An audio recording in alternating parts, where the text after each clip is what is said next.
Grimm and Co started back, it depends, there's two different sides to our story. One side is that Graham Grimm started 1148, just before lunchtime, and he was sent out by his father Enoch Grimm to go and find his fortune. And he met a bogle. The bogle told him he needed stories like we need food and warmth and sunshine, and that children do the best stories. So Graham said, oh, okay, so if I could find a place where you could come and do your stories, all in one space and get them all, would you come? Oh yes, I'd come. So that's how it all began, with Enoch sending Graham out. Graham came back, created the apothecary to the magical, and then eventually in February 2016, on that day that doesn't exist to human beings, 29th of February, he opened to mortals as well, because the retail giant Mary Portals told him that maybe they might be interested too. So he did that. So that's that side of the story, but the other side of the story is that back in 2013, as a result of lots of research that had taken place through a huge project across Rotherham, I found the secret recipe to supporting children's literacies. That's not just reading and writing, that's sociocultural literacies. The sociocultural literacies are about making meaning of the world around you, and your place within it and your positive narrative within it. And that's what we're all about. We've used that method that came out of that research that was huge, told us some brilliant things, and turned it into a model that we created. Started with me, and now there's an amazing team of volunteers and staff, and volunteers are our lifeblood, and we've turned this whole space into this absolutely amazing magical apothecary that everyone can enjoy. You can just walk in, you can just walk in, go and have something to eat, go and use the bookshop, use the apothecary. There's all sorts of story themed things, stationery. It's just great. I used to be president of the Barnsley and Rotherham Chamber of Commerce, and I met Deborah Bullivant, who's the CEO of Grimm, founding CEO, and she was looking for trustees about 8 or 9 years ago, and she'd just started this amazing charity, and I was just blown away by the ideas of the books and reading and literacy around children in deprived areas as well. When I first walked in, it was very warming and welcoming. It reminds me of very vintage and cottage vibes, which kind of what I like to see a lot. And there's not a lot of things like this in Rotherham, which is nice to see.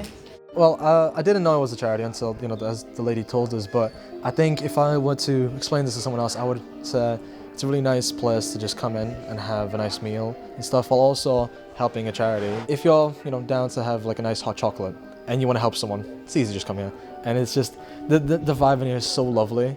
I think it's just so relaxing. I think it's a perfect place for a reader to come, especially because there's books everywhere and stuff. The menu is lovely, and what is really special about here is they do cater for every taste. So there's vegan, there's vegetarian, and then there's carnivores. And it was all lovely, beautifully made, beautifully presented. Couldn't fault it. Waitress service, which is very nice. That makes a nice change.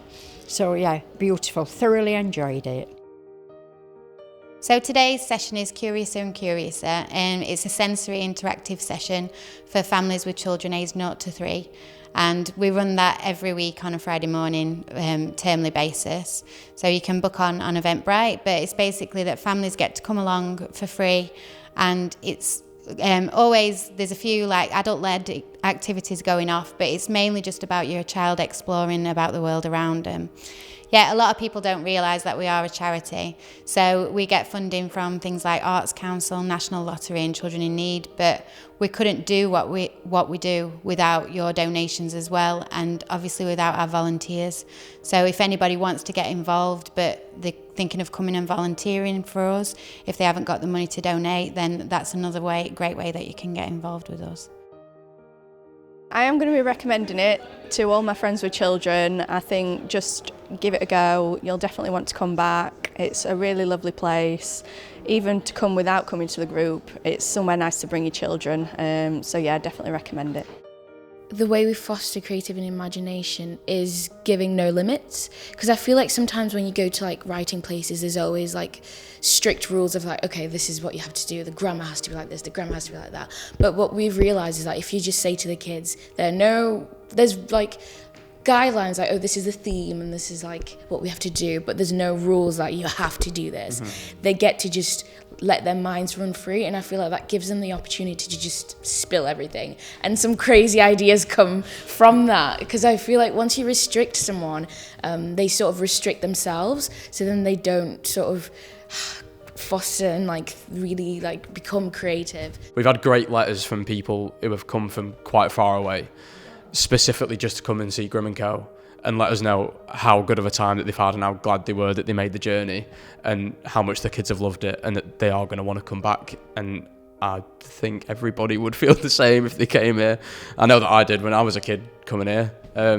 It stays with you. Times are hard for charities at the moment. Lots of arts charities are really struggling.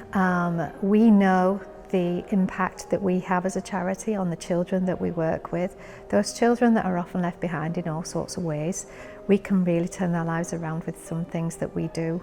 Be involved with us, learn about us and come and see the difference that you will make by just giving whatever you can give.